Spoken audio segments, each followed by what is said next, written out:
Bienvenue. Donc comme annoncé préalablement, nous entamons ici une série de vidéos non imagées, des podcasts, traitant tous du sujet de l'hypothèse d'une présence occasionnelle d'anciens éléments de culture cannibalique au sein de nos récits bibliques, et notamment au sein des doyens de nos textes de l'Ancien Testament. Mais avant de commencer, deux points d'importance. D'abord, je tiens à préciser que c'est un sujet vaste et complexe, avec de très nombreuses ramifications. Ne vous attendez donc à aucune conclusion sur base de la présente vidéo qui restera encore très introductive. Il nous faudra plusieurs vidéos rien que pour accréditer de la pertinence globale de cette hypothèse avant d'envisager de la creuser et de parler plus spécifiquement des grands épisodes connus et des grandes figures de l'Ancien Testament, et ensuite seulement des personnages du Nouveau Testament qui a même sujet selon nous, mais en ses propres formes évoluées et relativement différentes. Notre but sera peu à peu d'expliquer le paradigme de la pensée des anciens anthropophages aux plus hautes époques, un paradigme historique, connu, très réel, un mode de pensée qui est totalement universel et qui n'a en soi rien de spécifiquement biblique. On en retrouve trace dans toutes les cultures terrestres et dans beaucoup d'autres textes anciens, surtout parmi les textes sacrés, justement. Pour peu qu'ils soient assez anciens, la majorité des textes sacrés usent des codes de ce paradigme-là ou préservent le souvenir de beaucoup des anciennes notions qui le définissent. Cette pensée des anciens cannibales est scientifiquement relativement bien connue aujourd'hui. Elle a jadis été longuement analysée par les meilleurs historiens, psychologues et anthropologues, surtout à la fin du XIXe siècle et au début du XXe siècle, époques qui sont les véritables périodes de gloire de l'anthropologie et de l'ethnologie sur ce point, puisqu'en ces temps de sciences grandissantes et en ces temps de naissance de la science psychologique, les ethnologues et précurseurs psychologues disposaient encore de la possibilité d'examiner concrètement de telles pratiques et les structures sociétales qu'elles impliquent, puisqu'en ces temps existaient encore de nombreuses tribus fonctionnant selon ces modalités, tribus longtemps restées loin en dehors de la mondialisation économique et du cadre de pensée universaliste qui l'accompagne. Des tribus et pratiques qu'il n'est évidemment plus possible d'examiner pareillement aujourd'hui. En ces temps d'immenses rassemblements de données furent établis sur ces sujets, et c'est sur base des travaux de tous ces scientifiques que nous avons établi les nôtres, ils en sont les jalons, dont notamment les formidables travaux de l'anthropologue James George Frazer, l'un des pères fondateurs de la mythologie comparée, de l'anthropologie religieuse et de l'anthropologie sociale. Frazer qui a jadis eu l'occasion de compiler un gigantesque ensemble de faits sociétaux concernant un vaste échantillon de beaucoup de ces vieilles ethnies aux anciennes pratiques cannibales. En ces futures vidéos, nous allons donc prendre ensemble le temps d'expliquer ce paradigme particulier de la psychologie des anthropophages, et ensuite seulement, une fois que nous aurons acquis cet outil, nous appliquerons ces connaissances globales au cas spécifique du texte biblique, pour en découvrir le sens originel, potentiellement en tout cas, pour découvrir leur signification en ce paradigme-là qui est, selon nous, le paradigme des auteurs de ces anciens récits, qui est, selon toute vraisemblance, le mode de pensée en vigueur au temps de l'écriture de ces vieux textes. Et nous découvrirons au passage comment cette unique clé de la compréhension du paradigme anthropophage des anciens peut permettre d'expliquer la quasi-totalité des apparentes anormalités de nos récits, tous ces passages que nous nommons comme miracles et que nous associons encore communément à des formes de magie, faute de les comprendre, passages qui peuvent tous s'expliquer lorsqu'on comprend comment pensaient nos ancêtres anthropophages aux plus hautes époques. Il y eut bien jadis une forme de magie particulière dans la culture anthropophage, mais c'est une magie entre guillemets complètement rationnelle. Ce sont des phénomènes réels, connus, qui s'expliquent tous logiquement et assez facilement. Beaucoup sont de simples effets psychiques du cannibalisme, éléments que nous ne percevons évidemment plus du tout aujourd'hui lorsque nous lisons la Bible, puisque nous le faisons tous spontanément en oblitérant de tels sujets inexistants en nos propres temps. Nous lisons ces récits en considérant spontanément notre paradigme et non en rappelant à notre mémoire le souvenir de ces pratiques disparues, ce qui est naturel et normal, mais cela force évidemment à une dissonance cognitive globale et donc à de nombreux biais en nos interprétations. Ces phénomènes de magie cannibalique sont très réels, ils sont biologiques ou même parfois simplement psychiques, relevant d'effets placebo ou de considérations psychologiques. Mais dans tous les cas, historiquement, ils ont existé, ils furent réels, et l'importance et la portée de ces anciennes pratiques sont, selon moi, largement sous-estimées dans notre passé et demeurent même d'impact conséquent encore aujourd'hui. Mais ce sont évidemment des connaissances qui demeurent quasiment inconnues des modernes, tant ce sujet de l'anthropophagie est naturellement fui de tout un chacun, puisque, rappelons-le, comme l'ont démontré Freud et beaucoup d'autres, il existe un concret mécanisme psychique nommé le refoulement, un mécanisme de défense du moi qui force tout individu à repousser dans l'inconscient les représentations liées à ses pulsions. Or nous avons des pulsions anthropophages, tous, cela se démontre assez facilement, et il est également assez évident que le sujet de l'anthropophagie est l'un des 3 sujets les plus soumis à ces forces de refoulement, c'est en tout cas ce qu'affirmait Freud. Cette pratique est l'un, voire le tabou le plus important de nos sociétés, l'interdit fondamental sur base duquel toutes nos civilisations furent jadis érigées, la probable première de toutes les lois des hommes, celle qui correspond à l'interdit de consommer le totem dans les tribus totémiques, celle qui correspond, nous le verrons, au prime interdit biblique, le fameux « tu ne mangeras point ». Peurs inconscientes se réveillent donc toujours lorsqu'on touche à ce sujet et qu'on en parle, car nous sommes tous, vous comme moi, biologiquement programmés, non nécessairement pour fuir ce sujet lorsqu'il surgit, mais pour éviter de l'envisager en tout autre temps et pour le moquer ou en discréditer l'importance lorsque nous sommes contraints d'y faire face. C'est normal. Beaucoup fuiront donc ces vidéos et leur contenu, simplement du fait de ce sujet anthropophage toujours révulsant pour beaucoup. C'est également tout à fait normal et vous ne devez pas vous en inquiéter. L'important est de savoir si pour vous ce sujet est crédible. Sur tel thème, il n'y aura de toute façon ordinairement jamais de validation populaire et d'autorité collective. Il faut de la maturité pour aborder ces sujets. Tout le monde ne l'a pas. Pour beaucoup de gens, ce mécanisme de refoulement préserve un sens. Ce n'est pas pour rien que nous naissons tous avec cette inhibition cognitive. Elle est fonctionnelle, elle a une raison d'être. Pour beaucoup, ce mécanisme est nécessaire à maintenir un équilibre psychique. Il ne faut donc pas lutter contre, mais laisser à chacun de choisir, de rester ou de fuir, de s'intéresser à ce sujet ou pas. Donc tout cela prendra du temps et un assez grand nombre de vidéos. Il en faudra probablement plus d'une quinzaine pour arriver à dresser un tour d'horizon global des implications bibliques de ces sujets. Nous vous invitons donc, comme toujours, à la patience, à la modération, à la tempérance, qualité toujours nécessaire au maintien de l'esprit critique lui-même nécessaire à produire des analyses pertinentes aux conclusions durables. Et nous vous engageons à compléter et affermir ces analyses en lisant nos livres si vous en avez l'occasion, ceci permettant évidemment une analyse bien plus complète que celle possible en les présents supports vidéo.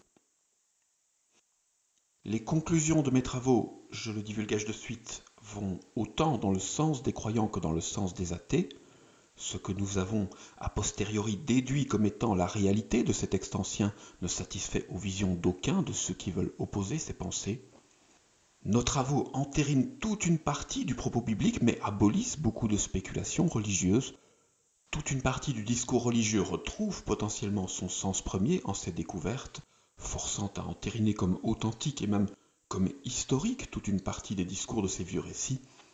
L'origine du sacré peut s'y comprendre à nouveau, pleinement, permettant de mieux comprendre passé et histoire des religions, et cela ne se solde sur un non-sens global, tant sur le plan éthique que sur le plan ontologique. Nous dégageons des faits historiques anciens, des faits porteurs de sens, porteurs de beaucoup de significations, seulement pour ceux qui voudront s'en saisir, évidemment. Lorsqu'on intègre à cet texte ancien le point de vue qui les a vus naître, le sacré retrouve sa définition première, son sens de jadis, un sens toujours d'actualité, tant il est de portée humaine et universelle. Mais acquérir ces compréhensions ne se fera évidemment pas sans discrédits et contredits de toute une partie des interprétations que nous avons jadis produites sur base de ces récits, interprétations parfois très spéculatives et même presque aléatoires tant elles furent parfois produites en des temps où nous ignorions quasiment tout du passé. Ma vision a posteriori est celle de faits bibliques qui sont historiques, anciens et extrêmement pertinents, mais qui ne correspondent pas souvent aux traditions et spéculations d'interprétation qui en acquirent. De très nombreuses rationalisations et beaucoup de remises en question seront donc nécessaires à l'appréhension de mes travaux. À chacun de voir donc l'effort qu'il est capable de fournir en ce sens pour s'enquérir de ces savoirs, seulement s'il le souhaite bien sûr, savoirs qui restent évidemment toujours des hypothèses, nous ne prétendons pas au contraire. Nous parlons ici d'histoire, l'histoire est une science humaine, par définition tout y est hypothèse, mais logiques et pertinences rationnelles s'y imposent et nous actons en le sens de telles cohérences d'ensemble, toujours rationnelles et toujours largement argumentées. En second, je tiens à rappeler quelques communes prudences. Vous le savez probablement, ce sujet du cannibalisme a régulièrement servi de prétexte de justification à l'exécution d'authentiques massacres dans l'histoire. C'est un commun casus belli. Il y a peu encore, de telles accusations furent instrumentalisées politiquement à l'encontre des Juifs modernes, mais le phénomène n'était pas du tout neuf. Historiquement, la quasi-totalité des courants religieux issus de la Torah et des plus anciens textes bibliques furent occasionnellement accusés d'anthropophagie, à cause notamment de ces indices bibliques dont nous reparlerons sous peu. Ces motifs furent invoqués lors de nombreuses exterminations, déportations et autres sévices que le peuple juif eut jadis à endurer. Édouard Ier et Philippe Auguste se servirent aussi de ce motif anthropophage pour malmener ce peuple et l'expulser. Plus tard, ce sont les premiers chrétiens qui eurent ensuite à subir de pareilles violences pour les mêmes raisons. Mais cela n'empêcha évidemment pas ceux-ci d'invoquer ensuite ces mêmes prétextes pour servir leur propre cause et justifier plusieurs croisades et exterminations en l'Ancien tout comme en le Nouveau Monde ensuite. Je tiens donc avant tout à rappeler que nous parlons ici toujours de textes anciens et de peuples très anciens et non jamais d'aucun de leurs potentiels descendants. De plus, si vous avez vu mon hypothèse d'interprétation concernant l'origine des Hébreux, vous le savez, pour moi, il n'y a aucun descendant génétique des premiers Hébreux, ils sont tous morts. C'est écrit dans nos textes, de manière subtile, mais c'est écrit. Au temps mosaïque, les Hébreux ne sont absolument pas une unique ethnie, mais tout au contraire un conglomérat de plusieurs ethnies anciennes très différentes, probablement 12 ethnies, des ethnies ayant jadis choisi d'abolir ce type de frontière mentale en fusionnant ensemble, pour des raisons religieuses et historiques, pour des raisons sacrées. Nous reviendrons encore à plusieurs reprises sur ce sujet-là. Il n'y a donc doublement aucun sens à accuser de cannibalisme un quelconque groupe religieux moderne du fait de tels potentiels ancêtres, pour les deux raisons que je viens de citer, et pour une troisième, aujourd'hui devenue complète évidence archéologique, nous avons tous des ancêtres cannibales, absolument tous, sans aucune exception. On y reviendra également longuement. Le fait que la Bible parle de ce sujet ancien et tabou n'est donc absolument pas exceptionnel en soi. Il faut nous garder toujours de la diabolisation mentale qui accompagne encore trop souvent de tels discours, et nous le verrons aussi, tous les autres textes sacrés anciens parlent bien de la même chose, ils usent tous des mêmes codes. Il faut donc continuellement replacer les données que nous transmettent ces récits anciens en le contexte plus large d'une généralisation de ces pratiques aux plus hautes époques. Donc les sujets étaient évoqués par ces récits, l'héritage qu'ils transmettent, il est bien d'ordre universel, cela se démontre et nous le ferons. C'est un bagage qui est en soi totalement dépourvu d'une quelconque valeur ethnique, au sens que les modernes donnent à ce mot. C'est en ce sens que le récit fut fondé et c'est en ce même sens qu'il fut jadis porté, n'ayant donc absolument rien à voir avec les frontières mentales que nous avons ensuite érigées par-dessus en vue d'intérêts politiques plus tardifs. Et si même nous devrions conclure à l'anthropophagie des anciens Hébreux des plus hautes époques, eh bien cela ne concernerait de toute façon pas tous ces groupes jadis fusionnés, mais uniquement un ou deux d'entre eux, nous verrons plus tard lesquels, et cela ne concernerait pas non plus tous les individus de ces ethnies, mais seulement quelques groupes aux prétentions élitistes. Nous le verrons, hormis aux plus hautes époques dont la culpabilité est avouée dans le texte, l'immense majorité des principaux héros bibliques furent, certes, les gardiens de cette mémoire, des connaisseurs de ces pratiques anciennes et de leurs implications, l'origine même de toute forme de sacerdoce selon moi, mais ils en furent aussi très souvent les victimes et non les bourreaux, et même parfois aussi les victimes consentantes, forme de sacrifice qui peut nous paraître impossible à nous modernes, mais qui fut bien une occasionnelle réalité en ces temps plus anciens. Il y a au moins 4 importants sacrifices fondateurs dans la Bible où le ou les sacrifiés étaient ainsi volontaires et consentants, offrant leur corps en consommation dans le cadre d'une compréhension d'enjeux évolutifs plus larges. Nous y reviendrons longuement dans les futures vidéos. Et beaucoup d'autres peuples anciens dissimulèrent jadis en leurs textes sacrés des secrets anthropophages totalement similaires à ceux que nous allons ici révéler dans la Bible, toujours camouflés sous 1000 voiles symboliques évidemment, car tous craignaient que cela soit compris. Le symbolisme a régulièrement cette fonction dans nos vieux récits. C'est une prudence encore totalement nécessaire à ce moment-là.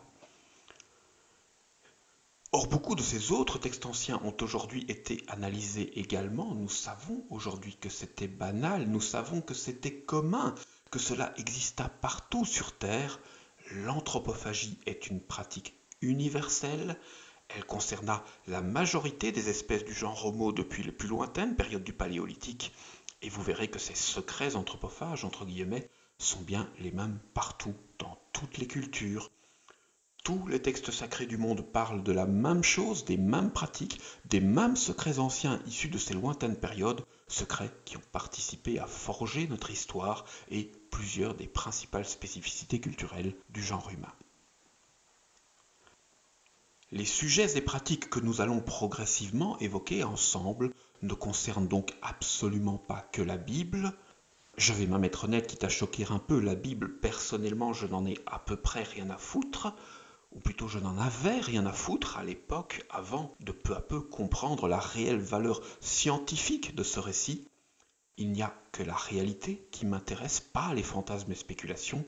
Je n'ai donc commencé à m'intéresser à la Bible que lorsque j'ai passé le massif voile de désinformation concernant ce texte et compris la part de réalité qu'il dissimule.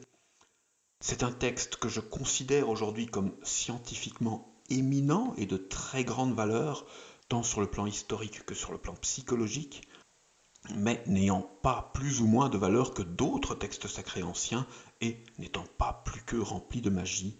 C'est un texte qui a pour moi une valeur sacrée, mais seulement au sens que les anciens donnaient à ce mot, sens qui associe ce texte à un contenu factuel particulier et à une valeur vitale et évolutive. Mais l'analyse de la Bible demeure une anecdote au regard de l'ensemble de mes travaux. Il y a juste quelques épiphénomènes qui sont spécifiquement bibliques, tout le reste c'est bel et bien de la matière universelle. Nous allons seulement commencer par elle, commencer par la Bible, parce que c'est, entre guillemets, la porte de cathédrale pour parler de ces sujets. C'est un cas flagrant, mais les grilles de lecture que je vais ici progressivement développer avec vous s'appliquent pareillement à tous les autres textes sacrés les plus anciens. Tous parlent de la même chose, tous dissimulent les mêmes réalités, seulement exprimées par des voiles symboliques très différents. Ce sont les mêmes ingrédients de l'unique paradigme de la pensée anthropophage qui permettent de les comprendre tous, même si les expressions de ces récits sont évidemment partout différentes du fait de la couleur locale, du fait des accidentelles spécificités culturelles rencontrées par les différents groupes humains.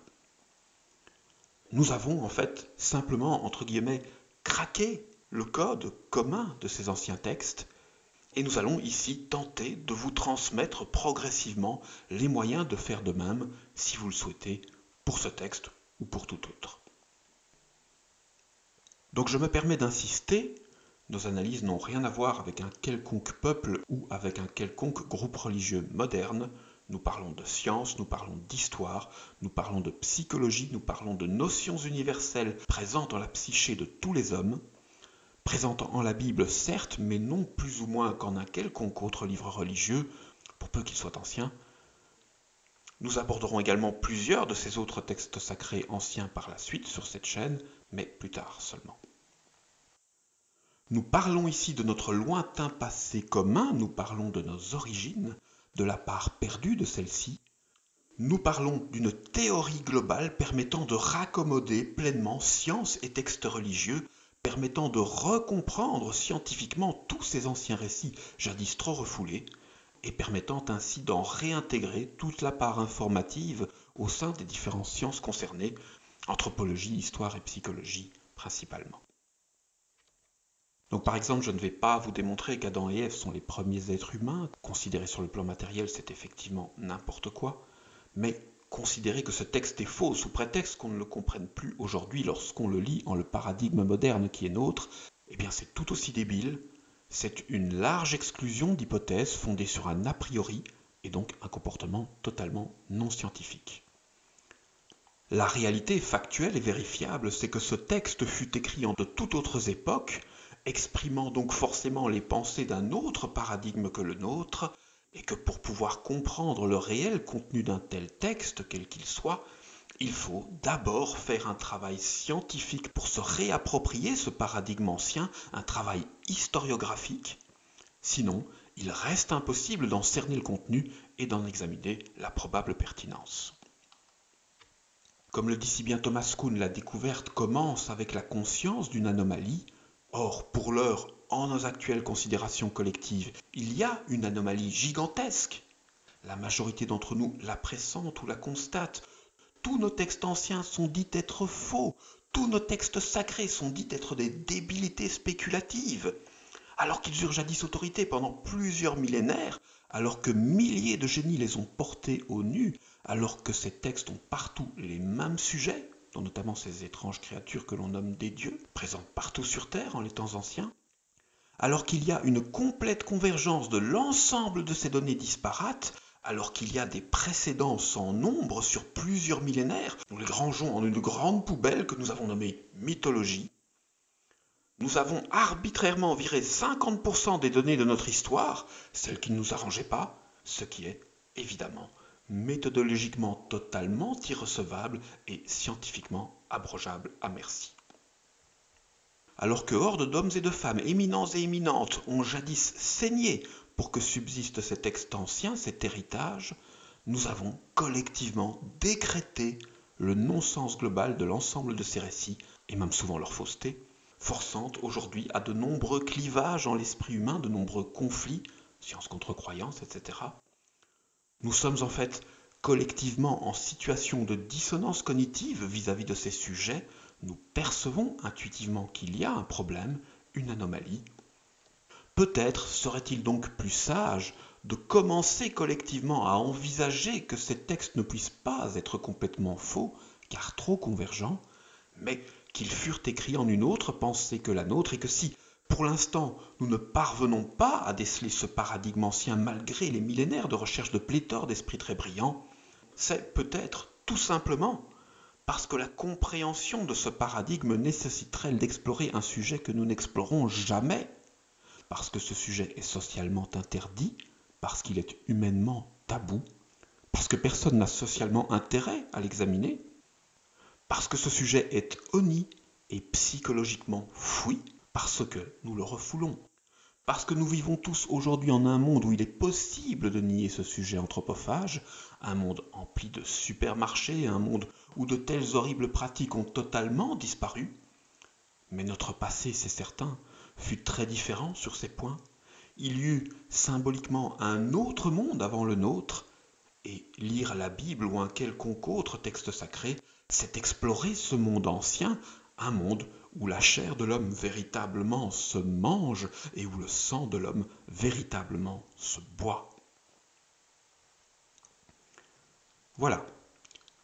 Honnêteté intellectuelle oblige, je rappelle une fois encore que je parle de ces sujets non en tant qu'officiel expert en ces matières, mais en tant que chercheur indépendant. Je ne suis pas universitaire, je ne suis pas historien, je ne suis pas archéologue. Je suis juste un boulimique de littérature scientifique et de livres anciens, au fonctionnement cognitif biologiquement différent du commun. Pour professeur de psychologie, j'ai eu Freud, Jung, Adler, Melanie Klein et Wilhelm Reich, mais je ne connais rien des normes sociales enseignées en les écoles sur ces sujets. Et c'est pour cela aussi que parfois je trouve des idées différentes, des connexions inhabituelles.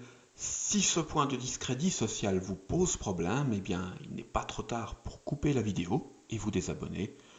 Je m'exprime ici en tant qu'auteur, en tant que chercheur alternatif, en tant que libre penseur indépendant, expert en mes sujets du fait d'un immense bagage de lecture, plusieurs milliers de livres, mais avec une pensée non scolaire, hors cadre, avec les défauts et les qualités que cela implique.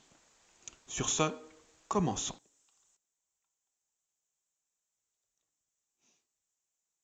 Alors aujourd'hui, dans cette première vidéo, nous n'allons pas démontrer le cannibalisme des anciens Hébreux, nous allons seulement nous contenter de souligner quelques des éléments qui permettent d'établir la présence de ces pratiques anthropophages dans la Bible. La réalité et l'historicité de ces pratiques restera donc évidemment de l'ordre de l'hypothèse, puisque nous parlerons ici uniquement d'éléments textuels, mais le nombre et la convergence de ces indices iront croissant au fil des vidéos. Affirmons-le haut et fort une fois pour toutes afin d'éviter de le redire à chaque fois. Pris séparément, aucun de ces indices n'aura valeur de preuve, tous peuvent être interprétés, et les religieux s'y emploient évidemment. C'est donc uniquement le très grand nombre de ces indices et leur convergence autour de cet unique même sujet pouvant tous les expliquer qui garantira peu à peu de la pertinence et la possible validité de cette hypothèse. Alors comme premier de ces indices, j'ai choisi un extrait de Flavius Josèphe. Flavius Josèphe, né à Jérusalem, est devenu citoyen romain. Lorsqu'on étudie la Bible, c'est un incontournable, un historien ayant écrit une formidable série de livres sur l'histoire antique du peuple juif, ouvrage qui fit longtemps autorité sur le sujet durant la fin de l'Antiquité et durant tout le Moyen-Âge. Un ouvrage qui est un véritable travail d'historien, de valeur en ce qui concerne les textes d'époques plus tardives en tout cas, mais qui a une valeur très différente lorsqu'on parle des plus anciens textes, les premiers, Genèse, Exode, etc. En effet, si pour les plus récentes périodes les textes de Flavius Josèphe ont une réelle pertinence historique, pour les plus anciens textes de la Torah et de la Bible, son récit a peu à peu acquis une toute autre valeur auprès des chercheurs. C'est une copie. Une copie et une traduction, mais une bête copie. Mais une copie effectuée en des époques plus anciennes que toutes les Bibles et Torah dont nous disposons encore aujourd'hui, d'où son potentiel intérêt. En effet, comme Flavius Josèphe ne sait rien de ces sujets anciens, encore relativement inexplorables en son temps faute d'archéologie, il a purement et simplement recopié les premiers textes de l'Ancien Testament dans ses livres et les a présentés comme historiques auprès des Romains et des scientifiques de son temps. Son histoire, entre guillemets, commence donc par la création du monde en 7 jours, suivi d'Adam et Ève, Caïn et Abel, Noé, le déluge, etc. Pour les plus anciens textes, il a purement et simplement recopié les premiers textes de la Bible. Étant lui-même croyant, c'est un pharisien, le texte est pour lui de valeur sacrée, il a donc volontairement tout paraphrasé en plus de le traduire, mais le contenu du début de son histoire est bien toujours le même que le contenu biblique. Pour s'en assurer, il suffit de le lire et de comparer. Sauf qu'en fait, pendant longtemps, nous ne possédions aucun texte biblique qui soit aussi ancien que ce moment de traduction.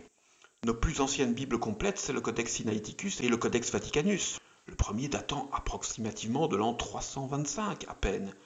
Et pareillement, les plus anciennes Torah complètes datent à peine du XIIe siècle. Or, Flavius Josèphe écrit longtemps plus tôt. Aujourd'hui, les manuscrits de Qumran, extrêmement précieux, se sont rajoutés à cette équation. Nous parlerons régulièrement de leurs apports. Mais avant cela, pendant longtemps, il y a eu un crucial manque de sources anciennes vérifiables concernant les plus anciens textes bibliques.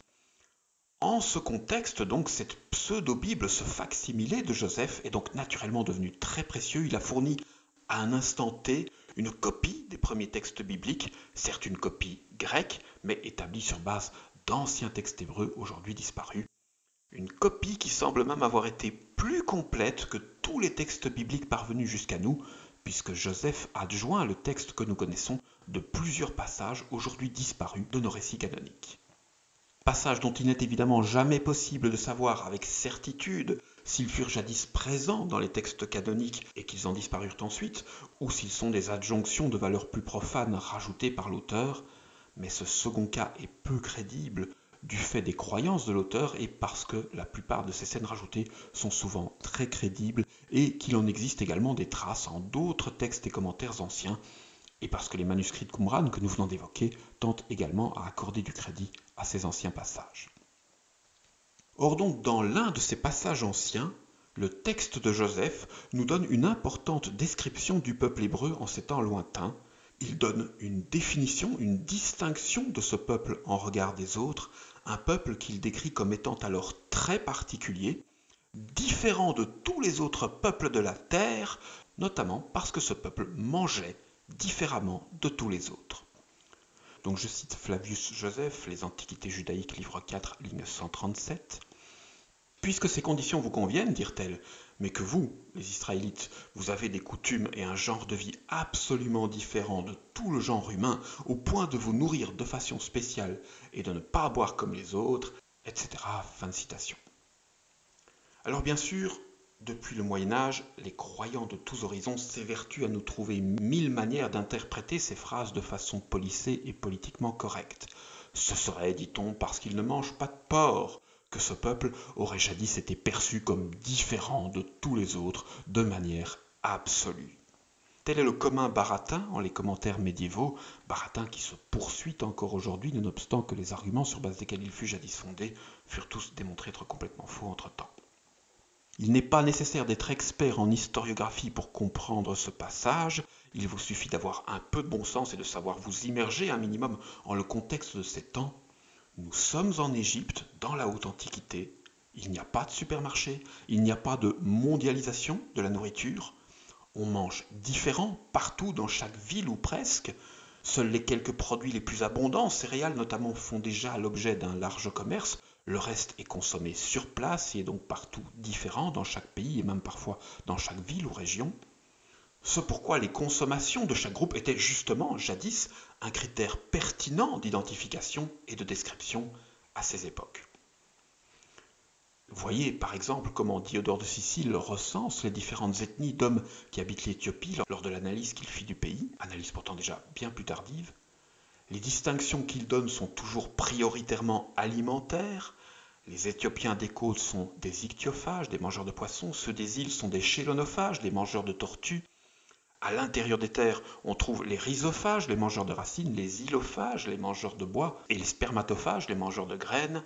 Ensuite, plus au sud, les éléphantomaques, les chasseurs d'éléphants.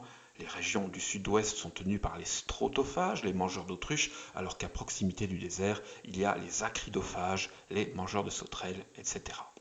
À nous modernes, de telles classifications et descriptions nous paraissent étranges. Forcément, nous vivons en un environnement mondialisé et donc uniformisé. Mais pour l'époque, de telles descriptions étaient communes et pertinentes, car tout à fait logiques. La nourriture, c'est certain, était le premier marqueur social des hommes, il l'était depuis des temps immémoriaux déjà, nous fonctionnons mentalement tous comme cela, c'est encore partiellement vrai aujourd'hui. Inconsciemment, nous définissons toujours les Italiens par les spaghettis, les Américains par les hamburgers, etc. C'est toujours valable de nos jours, mais cela l'était évidemment beaucoup plus fortement jadis, au temps où cette nourriture définissait encore bien plus concrètement la vie et le quotidien des hommes, et même jadis tout leur décor aussi. Là où il y avait du cerf, on mangeait du cerf, mais on avait aussi des décorations de cerf dans les maisons, des vêtements, lits et couvertures faites avec des peaux de cerf, des casques et des outils taillés en leur bois, etc. C'est universel. Hors commerce mondial, nos décors et outils furent jadis, eux aussi, complètement définis par ce que l'on mangeait. En ces temps lointains, il était donc naturel et logique de définir les groupes par rapport à leur alimentation. Cette distinction était la principale de toutes, le premier de tous les critères d'identification groupale. Or voici que les Hébreux sont définis comme se nourrissant de manière absolument différente de tout le genre humain. Ce n'est pas rien. Et cela pose évidemment question, une question qui dérange. Qu'est-ce qu'ils mangeaient, ces types? Qu'est-ce qu'ils mangeaient que plus personne d'autre ne semblait encore manger sur Terre en ces temps-là? Au regard de leurs interlocuteurs, en tout cas. Si l'on exclut l'anthropophagie, comment considérer que leur consommation, quelle qu'elle fût, est jadis marquée à ce point en un monde empli à ras-bord d'endémismes, un monde où villes et régions s'alimentent encore toutes de manière très différente. La consommation de porc, c'est certain, est une excuse, une fausse hypothèse, un camouflet tout droit venu du Moyen-Âge. Elle n'a aucune pertinence historique. Nous le savons aujourd'hui, de nombreuses peuplades se privaient également de cet animal et beaucoup ne le connaissaient tout simplement pas et n'en consommaient donc forcément pas. En les régions où cet animal était consommé, de nombreux groupes religieux s'en privaient et refusaient de manger leur viande pour des raisons que nous expliquerons bientôt. En Égypte, où demeurent les Hébreux au moment de ce passage textuel, La majorité des prêtres se privaient jadis de la consommation de porc, c'était tout à fait normal, cet interdit était jadis banal en ce lieu. Scientifiquement, cette hypothèse du porc peut donc être exclue. On ne peut donc pas retenir l'abstinence de porc comme étant la source de l'exclusivisme alimentaire qui est ici affirmé pour ce peuple, interdit qui ne concerne d'ailleurs pas encore ce peuple à ce moment-là, hein, rappelons-le. Il n'est nulle part marqué dans la Bible que les premiers patriarches se privent de porc, c'est juste nous, modernes, qui spéculons toujours ce genre de considérations. Prétendant à ce que nos pratiques soient immuables, nous projetons continuellement nos pratiques modernes dans les textes anciens pour chercher à les étayer, mais ce n'est concrètement marqué nulle part. Or, une fois cette fausse hypothèse écartée, eh bien, il ne reste pas grand-chose de possible. Il n'y a aucune consommation animale ou végétale qui puisse justifier l'exclusivisme qui est ici affirmé pour l'alimentation de ce peuple. Le terme utilisé est absolument. Ce ne peut donc pas simplement être une consommation d'une plante différente ou d'un animal différent, si ce n'est la consommation de cet animal que l'on considère effectivement partout comme absolument différent de tous les autres, l'homme. Le seul animal que nous considérons tous spontanément comme absolument différent, à tort ou à raison. Alors ce commentaire de Joseph, il en existe tout de même un reste dans le canon biblique officiel, dans le passage qui concerne le personnage de Joseph, le patriarche, pas l'historien. Je vous cite Genèse 43, 32. On servit séparément Joseph et ses frères. Les Égyptiens qui mangeaient avec lui furent aussi servis séparément, car les Égyptiens ne pouvaient pas manger avec les Hébreux. C'est une pratique abominable à leurs yeux. Donc à nouveau, on a évidemment jadis forcé les compréhensions populaires en le sens d'une interprétation fondée sur l'interdit de consommation du porc, ce qui est évidemment à nouveau totalement débile, hein, même si les Égyptiens mangeaient du porc, cela ne les aurait évidemment pas empêchés de manger autre chose. Le porc n'était évidemment pas obligatoire en leurs aliments. De telles interprétations religieuses sont complètement obsolètes au regard de nos modernes informations sur le pays. Les Égyptiens connurent de très nombreux interdits alimentaires très différents durant toute leur histoire. Ils étaient habitués à cela. C'est un peuple qui fut toujours très ouvert sur le plan religieux et qui acceptait ordinairement les spécificités alimentaires et religieuses de chacun. Il y a déjà beaucoup de végétarisme dans la vieille Égypte et donc une banalité et une acceptation collective de telles abstinences de matière carnée. Il n'y a donc aucune raison pour que des Égyptiens refusent ici de s'asseoir à la même table que Joseph et les Hébreux sous prétexte qu'il n'y aurait pas eu de porc dans leurs assiettes. C'est scientifiquement totalement irrecevable. Et c'est même presque insultant tant c'est débile, en ce genre d'interprétation qu'on passait, nous sommes bien encore toujours aujourd'hui dans un complet obscurantisme typiquement moyenâgeux. Par contre, il n'y a rien qui soit plus tabou que l'anthropophagie aux yeux des anciens Égyptiens. Toute leur religiosité s'est fondée et organisée autour de cela. Osiris et Isis, les dieux civilisateurs du pays, avaient jadis, dit-on, mis fin à l'anthropophagie et fondé la civilisation égyptienne, elle aussi érigée sur cet axiome, celui de l'interdit anthropophage. Même le rite funéraire si important aux yeux des Égyptiens avait notamment pour origine ce tabou des corps défunts, chemin catégoriquement nécessaire à cette mise en place sociétale. D'où évidemment les sarcophages, littéralement les mangeurs de chair, et plus largement les pratiques de momification, qui eurent bien originellement pour but de protéger le corps défunt de toute forme de consommation, y compris le pourrissement, qui n'est jamais qu'une autre forme de consommation, et aussi évidemment toutes les protections qui entouraient les momies des corps défunts, afin pareillement de protéger celles-ci des voleurs de chair au début, et plus largement de toute forme de pillage par la suite. Et replaçons aussi le contexte de tout ce passage. Joseph est maître de l'Égypte à ce moment-là. Comme vous le savez, selon moi, nous sommes dans la période Ixos, mais ce positionnement temporel n'est pas nécessaire pour la compréhension de la scène.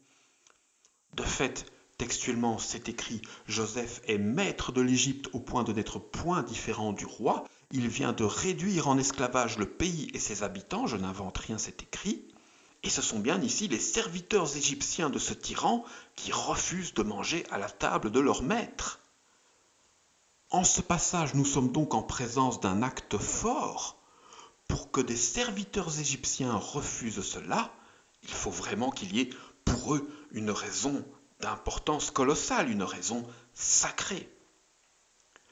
Alors prétendre que c'est à cause de l'absence de porc dans leurs assiettes, c'est scientifiquement irrecevable, il n'y a aucun précédent dans toute l'histoire ancienne, ni en Égypte ni ailleurs. Par contre, c'est certain, le tabou anthropophage était important pour beaucoup de peuples dans la haute antiquité, et plus encore pour les Égyptiens. Et des textes nous parlant de la crainte de manger à la table de rois anciens sous prétexte des coutumes anthropophages de ces rois, ça, oui, on en a. Il y a des précédents, il y en a plein. Des centaines de textes de la littérature antique parlent de cette peur-là, de ce refus de manger à la table d'un seigneur barbare ou inconnu. Rien que dans le texte de l'historien Hérodote, il y a plusieurs cas de ce type. Il y en a aussi chez Homère, Ovide, Hésiode et même déjà longtemps avant cela dans plusieurs dizaines de textes babyloniens, akkadiens ou même sumériens. Alors évidemment, il y aura toujours les non, impossible, c'est trop immonde, etc. Les communs dénis du fait de la bienveillance globale des modernes, mais de grâce, demeurez rationnels. Nous sommes au XVIe siècle avant Jésus-Christ. Il n'y a pas de nourrissage industriel, il y a des manques tout le temps, des disettes régulières. La faim est un fait commun en ces époques, un fait que nous ne connaissons quasiment plus. L'anthropophagie est certes déjà honnie et refoulée au niveau collectif en ces temps de civilisation émergente, mais elle continue évidemment à exister, elle reste une pratique occasionnelle en de très nombreuses régions, à l'occasion de fêtes notamment, mais aussi à l'occasion des périodes de manque qui sont encore fréquentes en ces temps. Rappelons que le cannibalisme n'a disparu d'Europe qu'au XVIIIe siècle après Jésus-Christ, ce n'est pas si loin. Hors famine évidemment, sinon c'est le XXe siècle qu'il faudrait considérer à cause des famines chinoises et soviétiques. Et rappelons aussi qu'il y eut encore d'officielles boucheries de viande humaine jusqu'à la fin du premier millénaire en Europe, chez les Pictes notamment, des boucheries comme on en connut jadis banalement dans l'Antiquité, à Carthage et ailleurs. Cette pratique était omniprésente dans l'Océanie et l'Amérique précolombienne, elle était encore communément pratiquée au Brésil et dans le bassin amazonien au XVIe siècle, quant à l'Afrique, elle n'en a disparu qu'au dernier siècle. Il est donc totalement vain de prétendre nier l'existence de telles pratiques 3 millénaires plus tôt. Et là où ils sont en Égypte, cet interdit de consommation était présent et éminemment sacré. Les Égyptiens, c'est certain, eux, auraient préféré crever plutôt que de manger de la viande humaine. L'acte anthropophage s'opposait évidemment à leur religion et à leurs pratiques funéraires, puisqu'il les rend impossibles évidemment.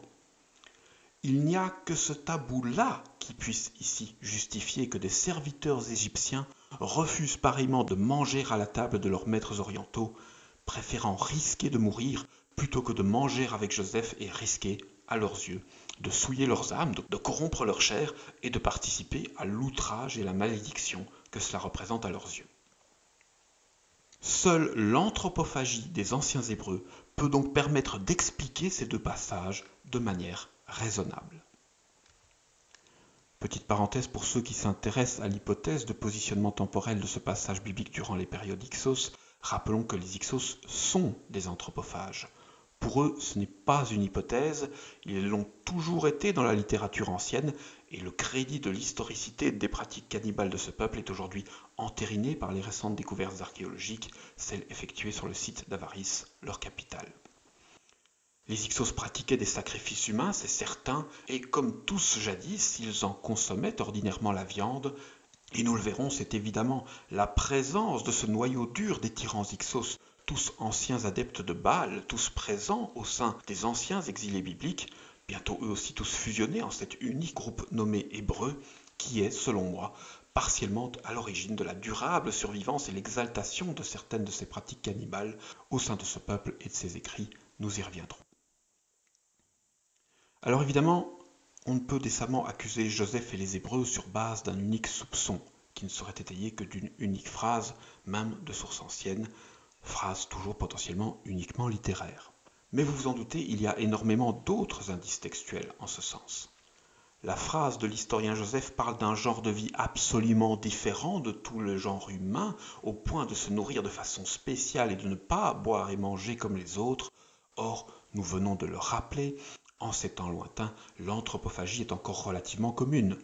L'humanité en sort progressivement depuis quelques millénaires, c'est déjà un élément d'exécration au regard du commun à ce moment-là, mais cela reste une pratique que tous savent exister.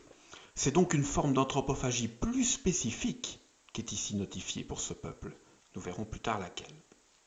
Mais commençons par souligner quelques autres de ces indices textuels attestant de probables occasionnelles pratiques cannibales au sein du groupe de ces peuples anciens. Il y en a dans tous les textes de la Bible. Donc désolé pour le caractère un peu clérical que cela va donner dans la suite de cette vidéo, mais on va devoir faire pas mal de citations bibliques. Donc voyez par exemple cet extrait du psaume 57 où le roi David se plaint de la commune anthropophagie de son peuple. « Pour moi je demeure parmi les lions qui dévorent les fils d'hommes. Leurs dents sont des lances et des flèches et leur langue une épée acérée, nous dit le roi David. » Bien sûr, les modernes ont tendance à voir du symbolisme en de tels passages. Officiellement, l'anthropophagie n'existe plus aujourd'hui. Elle est psychologiquement refoulée. Nous n'envisageons donc jamais spontanément ce genre d'interprétation, qui est pourtant celle des concrets mots du récit. Le mot anthropophagie n'est pas présent, et pour cause, ce mot n'existe pas à l'époque. Faute de mots adaptés, c'est toujours par de telles allégories qu'on exprimait jadis cette pratique, et David n'est évidemment pas ici en train de se plaindre du lyrisme de ses contemporains. Il se plaint de choses très concrètes. Il le dit, il l'affirme, il demeure parmi des hommes comparés à des lions. Des hommes qui mangent des fils d'hommes, c'est écrit. Il compare les dents de ses contemporains à des lances et leur langue à des épées acérées. Même un enfant comprendrait ce que cela signifie, mais du fait de l'excès de bonhomie souvent possible en nos époques, beaucoup de modernes, eux, n'y parviennent pas. Et des extraits bibliques de ce type, il y en a des centaines. Il suffit de lire. Le problème n'est donc pas que cela soit caché dans la Bible, c'est omniprésent. Le problème est que cela soit refoulé en ses lecteurs, en nous. L'impossibilité de compréhension de ces textes tient plus en l'aveuglement des modernes qu'en une quelconque magie des anciens. Nous donnons collectivement à tous ces passages d'autres interprétations, nous oblitérons systématiquement la principale des hypothèses d'interprétation, celle qui devrait être envisagée, celle que les mots du texte devraient ordinairement nous inciter à considérer. Pour tous les passages de ce type, il y a une interprétation symbolique cherchant à en atténuer le propos et une interprétation matérielle et réaliste, et nous optons, tous ou presque, pour le crédit d'un symbolisme de vague signification carnassière, parce que telle interprétation nous paraît plus crédible du fait de notre contexte moderne. L'ambiance carnassière, ça oui, on connaît. Sa réalisation en un acte cannibale, on ne connaît plus. Donc nous obliquons le sens du texte en le sens de notre paradigme, en le sens de nos habitudes, mais ce récit fut écrit en un autre contexte plus ancien, un contexte où l'anthropophagie existe encore très concrètement, un contexte où elle est encore un problème sociétal commun et récurrent. Quand on se replace dans ce juste contexte, quand on fait une lecture historiographique de ces récits, c'est le déni de cette possibilité d'interprétation qui est une spéculation non argumentée, et non l'inverse. Les mots du récit parlent bien, eux, d'hommes qui mangent d'autres hommes. Nous attachons à ces textes une étiquette de symbolisme pour fuir ou atténuer cette signification, alors que tout au contraire, elle devrait l'inciter. Ce sont des symboles, oui, on est tous d'accord, mais ce sont des symboles d'anthropophagie. Le symbolisme n'exclut pas cette valeur anthropophage, tout au contraire. Il est le mode de communication ordinaire sur ces sujets le plus commun. Autre exemple encore en ce passage du texte de Michée. « Écoute donc, chef de Jacob et prince de la maison d'Israël, n'est-ce pas à vous de connaître le droit ? Ils détestent le bien et aiment le mal. Ils écorchent les gens et dénudent de leurs os. Ils dévorent la chair de mon peuple. Ils les écorchent et leur brisent les os. Ils les dépècent comme viande de chaudron, comme chair en pleine marmite. » Michée 3.1. Donc le « il » au pluriel dans ce passage, ce sont les maisons nobles, les dirigeants, directement accusés par Michée déjà dans les titres de ce passage et des précédents. Passages qui sont eux aussi explicites. Michée avoue l'anthropophagie fréquente d'une part des Hébreux, la part dirigeante. Or, c'est un texte qui date de son époque, proche d'Isaïe, autrement dit du 7e siècle avant Jésus-Christ. Force est donc de constater qu'à cette époque, pourtant déjà relativement tardive, les Hébreux étaient encore couramment anthropophages, au moins au sein des classes dirigeantes. Nous garderons pour plus tard le rapport que Yahvé et le culte vont entretenir vis-à-vis de ces pratiques anthropophages, rapport qui est complexe et ne se résume en aucun cas ni en l'acceptation ni en le rejet, c'est plus compliqué. Mais ce n'est pas l'objet de la présente vidéo. Dans un premier temps, nous allons nous contenter de mettre en évidence l'existence des indices textuels de ces pratiques cannibales au sein du groupe hébreu, sans examiner encore la position du culte. Une autre manière de constater ce cannibalisme occasionnel des anciens Hébreux est d'examiner les descriptions des quelques processions funéraires décrites dans le texte. Comme la plupart des traditions, elles ne sont pas continues tout au long du livre. Il y a des époques différentes avec des pratiques différentes, nous y reviendrons. Mais en certaines périodes, ces rites sont très clairement d'une commune nature anthropophage. Ce sont des pratiques bien connues des archéologues et que l'on retrouve en de nombreuses autres cultures. Voyez par exemple cet extrait en 1321 dans le second texte des rois. Élisée mourut et on l'enterra. Il advint des gens qui portaient un défunt au tombeau. Ils jetèrent l'homme dans le tombeau d'Élisée et s'en allèrent. Or, à peine l'homme eut-il touché les ossements d'Élisée qu'il reprit vie et se dressa sur ses pieds. Alors, le miracle de la résurrection, ici décrit, il y a plusieurs résurrections dans la Bible, celle du Christ n'est absolument pas la seule, tout au contraire, elle s'inscrit dans une longue tradition littéraire qu'il faut connaître et comprendre pour pouvoir interpréter ce genre de passages. Nous les expliquerons mais un autre jour, ce n'est pas non plus le présent sujet. Ce qu'il faut ici constater, c'est cet élément à la fois franc et discret qui se tient à son côté dans ces phrases. Le prophète Élisée vient de mourir, il vient d'être mis au tombeau, et voici qu'un homme est jeté à terre sur ses restes et vient toucher ses os. Ses os et non sa chair ou son corps ou même ses vêtements. Mais où donc est la chair qui, en temps normal, devrait recouvrir les os de cet homme fraîchement défunt? Et ce n'est pas du tout un accident ou un choix littéraire à valeur suggestive. Ces os ne sont pas là par emploi métonymique pour signifier le corps tout entier, comme l'ont longtemps affirmé les croyants lettrés médiévaux. Cet argument n'est pas recevable, car cet emploi métonymique ne s'applique qu'après l'enterrement, jamais avant, et que cet emploi est systématique. On retrouve les mêmes termes, les mêmes pratiques dans plusieurs autres passages du récit. En ces périodes-là, dans les passages qui traitent des enterrements, il est quasiment toujours fait mention d'os. Le corps et la chair sont, eux, toujours étrangement absents. 1 Roi 13:31, après l'avoir mis au tombeau, le prophète dit à ses fils: à ma mort, vous m'ensevelirez dans le tombeau où est enseveli l'homme de Dieu, vous déposerez mes os à côté de ses os. Il semble donc bien que l'anthropophagie était commune chez les Hébreux et qu'elle ne se limitait pas à l'anthropophagie sacrificielle. S'il faut croire le dernier extrait, ce sont les fils qui, avec son consentement, mangeaient le corps du père défunt, ce que nous savons avoir été une coutume très pieuse dans de nombreuses peuplades anthropophages, surtout endocannibales, mais il semble qu'en l'absence des fils, la consommation était tout de même effectuée par d'autres, par le groupe, comme l'atteste cet autre passage relatif à la mort de Saül et de ses fils en 1 Chroniques 10:11. Quand les gens de Yabesh et Galad apprirent tout ce que les Philistins avaient fait à Saül, ils l'ont décapité. Tous les braves organisèrent une expédition. Ils enlevèrent le corps de Saül et de ses fils et les ramenèrent à Yabesh. Ils enterrèrent leurs ossements sous le térébinthe de Yabesh et célébrèrent un jeûne de 7 jours. Remarquez bien que dans ce dernier exemple, c'est flagrant. Les hommes viennent enlever les corps de Saül et de ses fils. Ils font même toute une expédition pour les récupérer parce que c'est important pour eux. Mais ils n'enterrent ensuite que les ossements de ces mêmes personnes. L'opportun prétendu emploi métonymique n'est une fois encore d'application qu'au moment de l'enterrement. Il y a donc bien à chaque fois une disparition magique de la chair entre ces deux moments. Cette disparition n'est évidemment jamais décrite, ni dans la Bible ni ailleurs, c'est normal, mais nous savons que cela a communément existé. La cérémonie en question étant ici suivie d'un jeûne dans le dernier extrait, on peut assez facilement déduire quelle fut la destination de ces chairs disparues. Rappelons que cette pratique du décharnement a jadis existé en de très nombreux endroits sur Terre. Archéologues et anthropologues connaissent bien ces pratiques.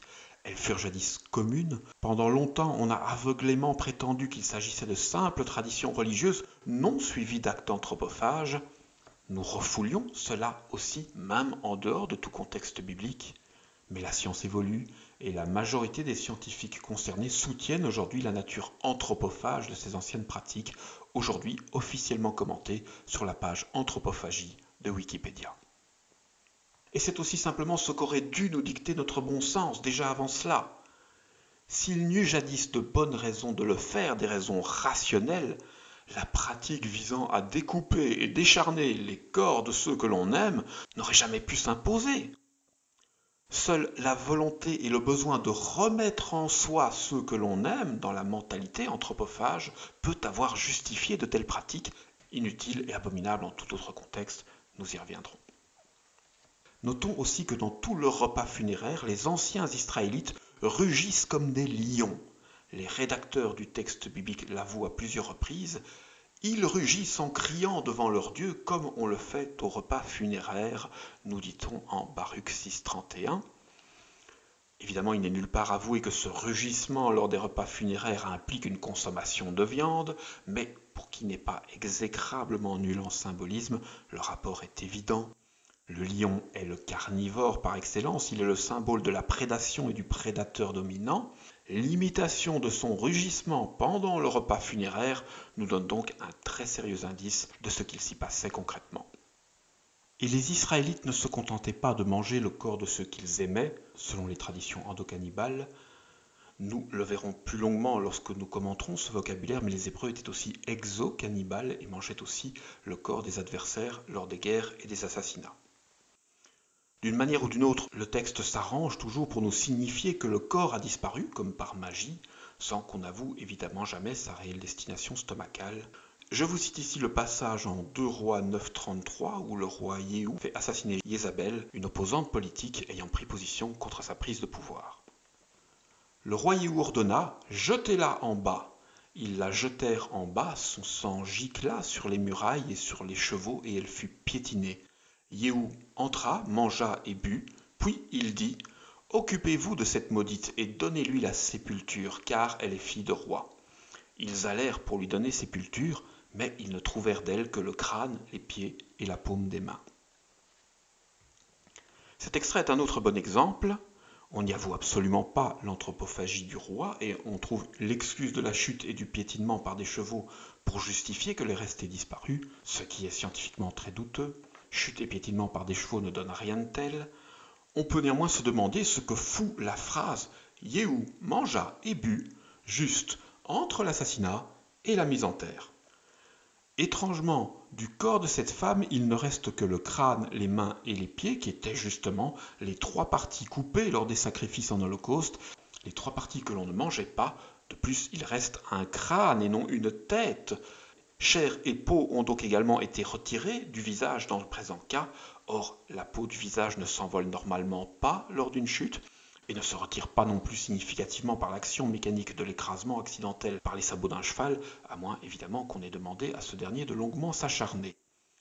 Ce retrait du visage était par contre un grand classique d'entre les pratiques cannibales, jadis l'une des plus célèbres et plus terrifiantes de leurs pratiques, nous y reviendrons.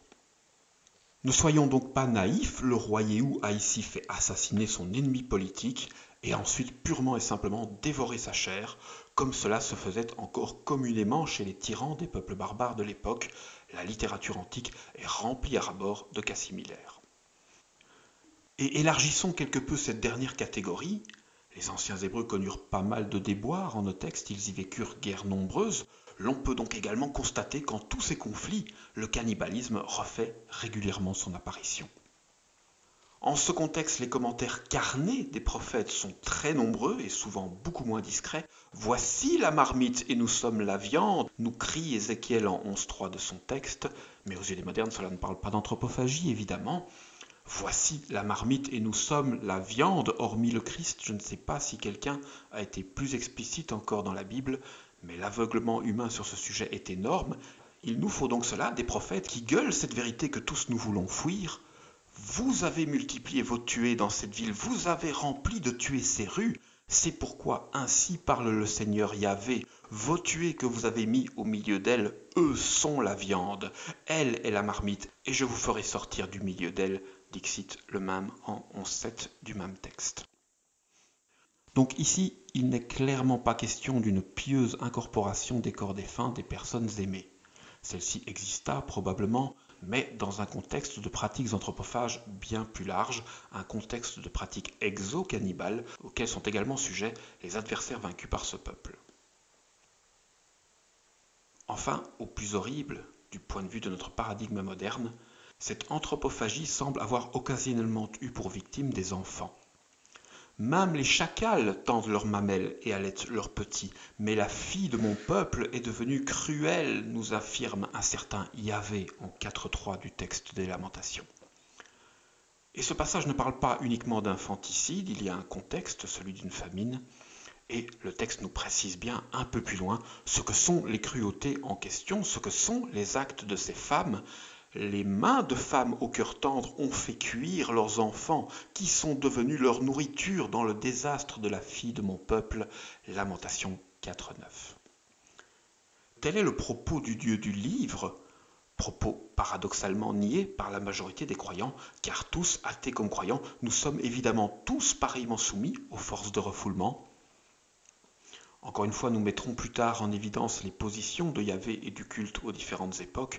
Pour l'heure, constatons seulement que ce sujet de l'anthropophagie est présent, que les cas d'aveu de ces pratiques sont là, qu'ils sont textuels, fréquents dans le passé de ce peuple depuis son commencement. Bien sûr, la plupart du temps, ces faits ne sont avoués qu'au passé. Ordinairement, aucun peuple d'aucune époque n'a jamais tendance à avouer au présent de telles pratiques, tout simplement parce que c'est dangereux. Mais quand il parle du passé, oui, ce peuple et son Dieu l'avouent régulièrement. Dieux et prophètes du livre l'affirment, ils ont mangé de la chair humaine, celle d'adultes tout comme celle d'enfants. Tous confessent l'existence de cette pratique et sa généralisation aux plus hautes époques. La Bible est truffée d'aveux d'actions anthropophages, mais quasiment toujours au passé. Ainsi parle le Seigneur Yahvé, on vous dit, toi tu dévores les hommes et tu prives d'enfants les nations, eh bien tu ne dévoreras plus d'hommes et tu ne priveras plus d'enfants ta nation.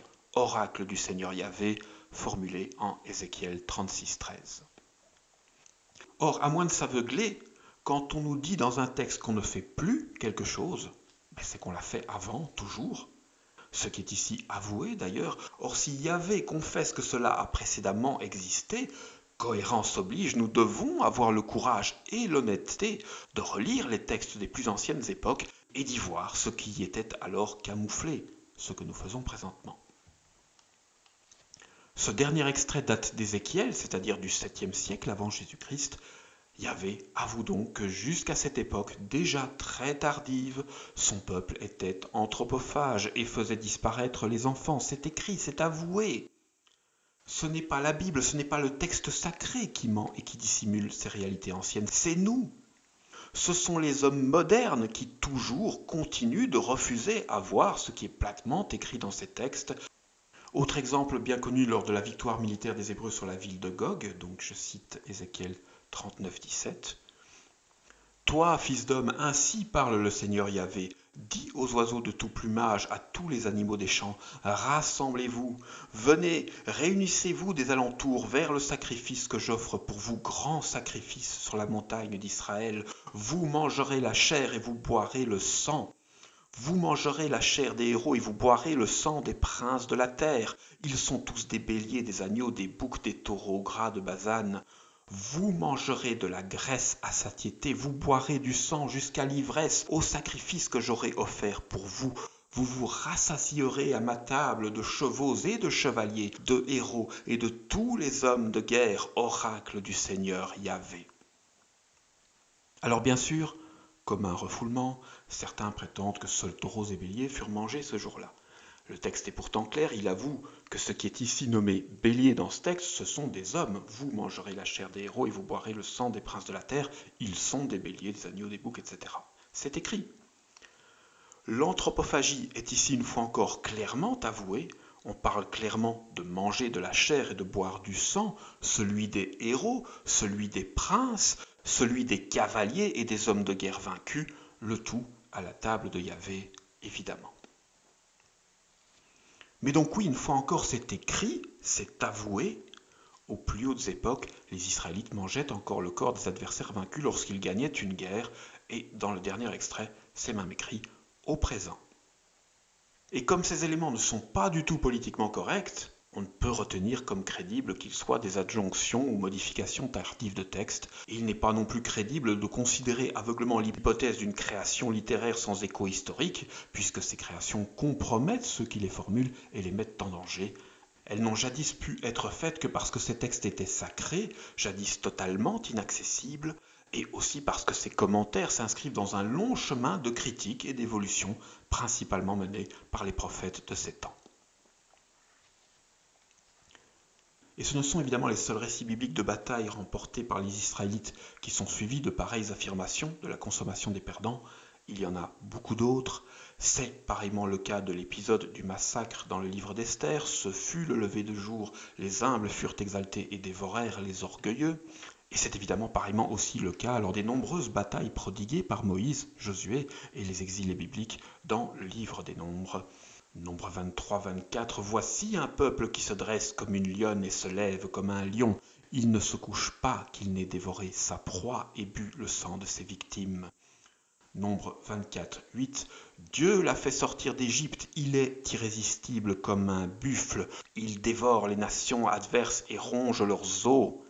Le peuple d'Israël dévore les nations adverses et ronge leurs os. C'est écrit. Et cela a toujours été écrit. Ce peuple est cruel, il ne connaît aucune pitié, c'est également écrit, et il dévore bel et bien régulièrement ses victimes. Ça, c'est la réalité de nos récits, celle que plus personne jamais ne voit, parce qu'une part des croyants ont blanchi à outrance ce passé et ses personnages, au point d'écœurer tous les autres qui, aujourd'hui, réagissent en discréditant aveuglément ces textes qu'ils ne lisent plus. Aujourd'hui, de plus en plus d'intellectuels fouillent pareillement ces textes du fait de la trop grande subjectivité de tous ces autres qui les commentent, forçant à accroître encore ce phénomène de refoulement et l'incompréhension collective que cela implique, notre actuel état d'ignorance. Enfin, ces consommations tabous eurent aussi régulièrement lieu dans le contexte des sacrifices. Alors ici aussi, il faut enterrer les blanchiments modernes vis-à-vis de l'histoire. Durant toute la haute antiquité, tout sacrifice est systématiquement mangé. Point. Il n'y a pas de réel débat sur ce point. Juste quelques naïfs modernes nourris à coups de supermarché, mais nos ancêtres ne laissaient évidemment pas pourrir les viandes sacrées sur les autels, ce serait débile. Rappelons l'épisode biblique de Daniel où cette naïveté de la population existait déjà et fut déjà démontrée être fausse. Dans le lointain passé, tout sacrifice implique consommation. C'est sur la fin de l'Antiquité seulement que certaines parties des chairs vont peu à peu être proscrites, mais seulement localement, partiellement et uniquement dans le dernier millénaire. Globalement, la haute Antiquité manquait encore bien trop de luxe et de viande que pour envisager de tels gaspillages absurdes. Tout sacrifice implique consommation. Ailleurs, tout comme dans la Bible, et dans le cas de la Bible, il n'y a même pas de débat sur ce point puisque c'est explicitement notifié à plusieurs reprises, les sacrifices qu'il m'offre, il les sacrifice pour en manger la chair, Osée 8.13. Et hormis l'exclusivisme que nous prétendons toujours décréter subjectivement pour nous-mêmes, il n'y a aucune raison de considérer que la viande humaine échappa jadis à ces communes consommations. De fait, nous savons que ce n'est pas le cas.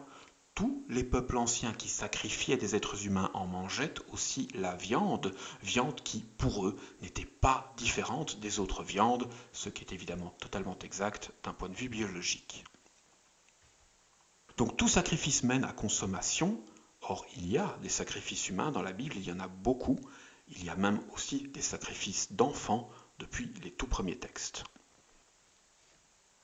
La viande de ces enfants fut donc consommée, elle aussi, c'est écrit, affirmée de la bouche même du Dieu, une fois encore, par le biais de la bouche de ses prophètes, évidemment. Voici ce qui arriva, oracle du Seigneur Yahvé. Tu as pris tes fils et tes filles que tu m'avais enfantés et tu les as sacrifiés comme nourriture.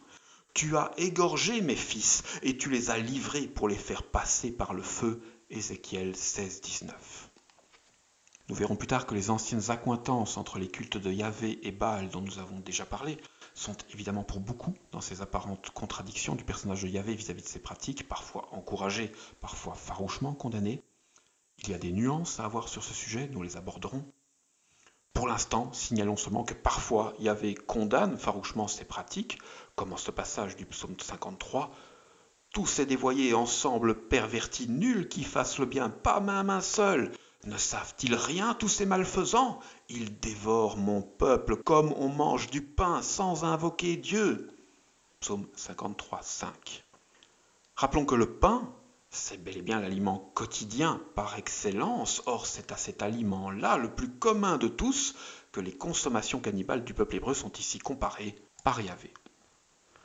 Lorsqu'elles sont niées ou refoulées pour le culte de Yahvé, ces pratiques sont alors souvent associées au culte de Baal. Jérémie 3,24, Baal a dévoré le travail de nos pères depuis notre jeunesse, leurs petits et leurs gros bétail, leurs fils et leurs filles. Sagesse 12,5, ces assassins d'enfants sans aucune pitié, ces mangeurs d'entrailles en des festins de chair humaine et de sang. Psaume 106, 28, ils s'attachèrent à Baal-Péor et mangèrent des victimes offertes à des morts. Les morts ici en question, ce sont les précédents rois, tous sont des incarnations terrestres de Baal, selon les considérations collectives en ces temps. Donc je reprends la citation. Immolant leurs fils et leurs filles aux idoles, ils répandirent le sang innocent, le sang de leurs fils et de leurs filles, qu'ils immolèrent aux idoles de Canaan, et par tout ce sang, le pays fut souillé. Fin de citation.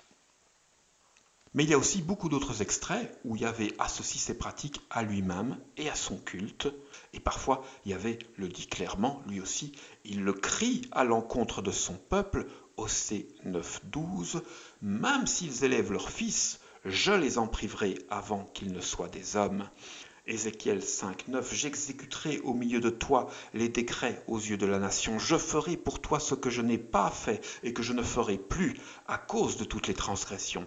Ainsi les pères dévoreront-ils leurs fils au milieu de toi. » Cette dernière phrase est elle aussi un aveu, discret mais assez évident quand même. Ce que je n'ai pas fait et que je ne ferai plus, nous dit Yahvé. Si on parvenait à en oublier le sujet, cette phrase serait presque comique. C'est une limpide expression textuelle d'un refoulement, un net indice de culpabilité, une expression de honte et de déni, exprimée par le culte et, comme toujours, mise dans la bouche du Dieu, une expression typique des ambiguïtés psychologiques qui accompagnent invariablement les tabous, comme longuement expliqué par Freud.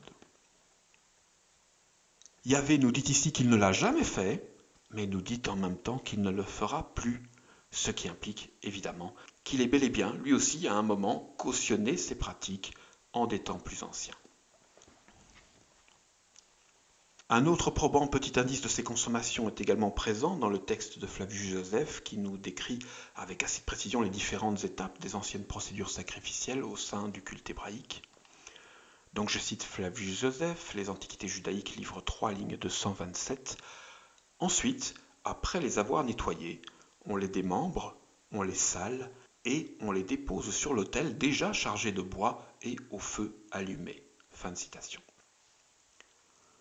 Comme moi et beaucoup d'autres avant moi, vous pouvez ici le constater, lors de ces offices sacrificiels, également appliqués lors des sacrifices humains, les viandes sont salées par les officiants du culte. Sur ce point aussi, on a évidemment jadis raconté 1000 bobards inventant au sel 1000 fonctions magiques qu'il n'a jamais eues, plutôt que de devoir admettre ce qui est ici évident, ces viandes sont salées parce qu'elles vont être mangées sous peu. Et cette présence du sel est même un très net aveu du plaisir gustatif qui accompagna, et là jadis ces consommations en certaines époques, le sel n'ayant d'autre fonction que celle-là, hormis une fonction de conservation qui peut être exclue dans le cas présent. Or ce plaisir, lui, n'a évidemment rien de sacré, il n'a rien à foutre là. Il relève de la commune corruption de ces cultes anciens, il relève de l'orgueil de ces vieux prêtres, de ces élites qui, en certaines périodes, ont bel et bien, très concrètement, mangé la chair du peuple, la chair des hommes, des femmes et des enfants. Avant de conclure, je tiens à rappeler que si nous commentons et analysons les passages sombres de ces vieux récits, ce n'est pas pour les moquer et encore moins pour en blâmer les personnages. Nous parlons du lointain passé. Pour tous ces potentiels crimes anciens, il y a prescription depuis un sacré bout de temps déjà. L'impact juridique est donc inexistant, et tout jugement porté sur de telles lointaines époques est de toute façon inévitablement vain, car systématiquement biaisé par les trop nombreuses différences de paradigme entre ces temps et les nôtres. Nous encourageons donc en le sens d'une analyse rationnelle et d'une compréhension de ce passé, de ces pratiques et époques, parce que ces compréhensions ont du sens pour l'homme moderne, pour la science, pour l'histoire. Nous le verrons, c'est pour cela aussi que ces textes devinrent sacrés et nous furent transmis, pour que ces anciennes erreurs soient comprises et qu'elles permettent une évolution. Mais nous encourageons à s'abstenir de toute prétention à émettre un quelconque trop hâtif jugement à l'encontre de ces textes et de leurs personnages, car de telles critiques transhistoriques n'ont concrètement aucune forme de pertinence. Il faudra du temps, mais nous le verrons. Les conclusions de ces évolutions sont positives. Notre but n'est pas ici de faire du racolage avec les plus sordides éléments du passé. Il faut passer par l'analyse de ces pratiques sombres et anciennes pour atteindre à certaines importantes compréhensions concernant le passé, concernant le développement humain. Ce sont ces compréhensions aux implications modernes et positives qui sont notre but et non les travers anciens qui en font le chemin. Le but n'est pas ici d'exhiber le linge sale du passé, mais plutôt de rendre possible de nous en libérer, de rendre possible un discours de nuance avec les éléments qui en subsistent aujourd'hui, culturellement, psychologiquement, afin peut-être de rendre possible de façonner de meilleurs et plus lucides avenirs concernant ces sujets et notre passé, pour nous et pour tous ceux qui nous suivront. Voilà, j'en ai bien conscience, normalement cette vidéo n'aura encore convaincu personne de manière absolue, je l'espère en tout cas. Si vous êtes déjà totalement convaincu, ce n'est pas normal, doutez donc plus, toujours, doutez de tout, de la Bible, d'Internet, des prêtres, des scientifiques et de mon propos aussi, évidemment, il le faut. Mais notre but en ce premier podcast n'était pas de démontrer la véracité de cette hypothèse anthropophage, ce sera pour plus tard. Notre but était seulement ici d'accréditer de son existence, de montrer la présence régulière de ce thème en nos écrits, et en ce sens nous pouvons conclure, sans même encore parler d'aucun grand nom, nous avons ici rassemblé plus d'une vingtaine d'extraits, une vingtaine d'indices attestant de possibles pratiques anthropophages. En le contexte d'un livre où l'homme mange un truc bizarre à la première page et où d'autres mangent également des trucs bizarres à la dernière page et où au milieu un type né dans une mangeoire nous dit « car ma chair véritablement se mange et mon sang véritablement se boit », il faut être sacrément subjectif pour refuser d'envisager que ce thème en soit le possible sujet. Nous ne concluons pas ici que cette hypothèse soit juste, nous concluons seulement qu'elle existe, qu'elle est légitime, que cette hypothèse a lieu d'être et qu'elle doit être examinée, sans quoi nous pouvons enterrer toute prétention de complétude et d'objectivité. Il faut qu'il soit possible d'explorer cette hypothèse objectivement et même, si possible, collectivement. Si nous ne l'examinons pas, c'est que nous sommes encore collectivement aveuglés, c'est que nous portons des œillères, c'est que nous sommes dans l'obscurantisme encore. Autant si nous nions aveuglément ces textes que si nous les glorifions, et jamais rien de positif ne s'est nulle part conclu de ce type de comportement fouillant. Ce que je vous propose en ma vidéo n'est pas simple, j'en suis conscient. Par définition, de tels sujets refoulés ne sauraient que très difficilement convaincre le commun des hommes et jouir de l'autorité collective. Seuls des individus s'enquièrent donc ordinairement de ces connaissances. Braver les considérations communes, c'est un travail. L'esprit critique, c'est un effort, une montagne qu'il nous faut continuellement gravir. Merci donc à tous ceux d'entre vous qui ont fait l'effort d'ouverture d'esprit et qui ont gravi cette première colline avec nous. Et nous vous donnons, comme toujours, rendez-vous dans un mois pour d'autres randonnées. Les cols les plus épiques sont encore loin, mais nous nous en approchons pas à pas. C'était Alan Arsman. Merci à tous et à dans un mois pour la suite. Au revoir.